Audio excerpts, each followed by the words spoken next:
പദ്ധതികൾ. ഇതെല്ലാം നമുക്ക് ഏറ്റവും പ്രിയപ്പെട്ടവർക്ക് വേണ്ടിയാവുമ്പോഴാണ് അത് കൂടുതൽ മനോഹരമാകുന്നത്. ലിയോസ് ഗോൾഡ് ആൻഡ് ഡയമണ്ട്സിന്റെ പരിശുദ്ധമായ സ്വർണം പോലെ. Leo's gold and diamonds. ശുചിത്വ നഗരം എന്ന ലക്ഷ്യത്തിലേക്ക് വടക്കാഞ്ചേരി നഗരസഭ ഒരു ചുവട് കൂടി മുന്നോട്ട്. സ്വച്ഛ് സർവേഷൻ 2025-26 ഭാഗമായി നഗരത്തിലെ ദ്രവമാലിന്യ പ്രശ്നങ്ങൾക്ക് പരിഹാരം കാണുന്നതിനായി 3 ദ്രവമാലിന്യ സംസ്കരണ പ്ലാന്റുകളുടെ നിർമ്മാണത്തിന് തുടക്കമായി. നഗരസഭാ ചെയർപേഴ്സൺ മിനി അരവിന്ദൻ പദ്ധതിയുടെ നിർമ്മാണ ഉദ്ഘാടനം നിർവഹിച്ചു. ശുചിത്വ മിഷൻ ശുചിത്വ കേരളം അർബൻ പദ്ധതിയിൽ ഉൾപ്പെടുത്തിയാണ് വടക്കാഞ്ചേരി നഗരസഭയിൽ ആധുനിക രീതിയിലുള്ള ദ്രവമാലിന്യ സംസ്കരണ പ്ലാന്റുകൾ സ്ഥാപിക്കുന്നത്.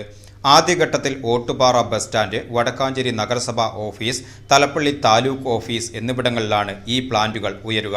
5 KLD ശേഷിയുള്ള പ്ലാന്റുകൾ പ്രവർത്തന സജ്ജമാകുന്നതോടെ നഗരത്തിലെ ദ്രവമാലിന്യ സംസ്കരണത്തിന് ശാശ്വത പരിഹാരമാകുമെന്ന് ഉദ്ഘാടന പ്രസംഗത്തിൽ ചെയർപേഴ്സൺ മിനി അരവിന്ദൻ പറഞ്ഞു. സർക്കാരിൻ്റെ ശുചിത്വ കേരളം എന്ന പരിപാടിയുടെ ഭാഗമായി തന്നെയാണ് കഴിഞ്ഞ കാലത്തെ ഭരണസമിതി അംഗങ്ങൾ വിഭാവനം ചെയ്ത മാലിന്യമുക്ത നവകേരളം എങ്കിൽ മാലിന്യമുക്ത വടക്കാഞ്ചേരി നഗരസഭ ഈ ലക്ഷ്യം വെച്ചുകൊണ്ട് തന്നെയാണ് ഈ പദ്ധതിക്ക് കഴിഞ്ഞ ഭരണസമിതി വിഭാവനം ചെയ്തിട്ടുള്ളത്. നമുക്കറിയാം, ഓരോ മനുഷ്യൻ്റെയും ആരോഗ്യം സംരക്ഷിക്കേണ്ടത് ഓരോരുത്തരുടെയും ഉത്തരവാദിത്വം തന്നെയാണ്. അതിന് നേതൃത്വം കൊടുക്കുന്ന ഭരണസമിതി അതിനെല്ലാം ഓരോ മനുഷ്യൻ്റെയും ആരോഗ്യം സംരക്ഷിക്കേണ്ടതിൻ്റെ ഉത്തമമായ ഒരു ഉദാഹരണം കാഴ്ചവെച്ച് തന്നെയാണ് ആ പദ്ധതിക്ക് വിഭാവനം ചെയ്തിട്ടുള്ളത്. വടക്കാഞ്ചേരിയെ സംബന്ധിച്ചിടത്തോളം ഓട്ടുപാറ കൺവെർട്ട് സ്റ്റേഷൻ അവിടെ വളരെ വൃത്തിഹീനമായ ഒരു സാഹചര്യത്തിലേക്ക് ആ പ്രദേശം വരുന്നുണ്ട് എന്നുള്ള ആ ഭരണസമിതിയുടെ കാഴ്ചപ്പാട് തന്നെയാണ് അവിടെ നമ്മുടെ ഈ STP സ്ഥാപിക്കാമെന്നുള്ളത് നമ്മൾ ഭരണസമിതി തീരുമാനിച്ചത്.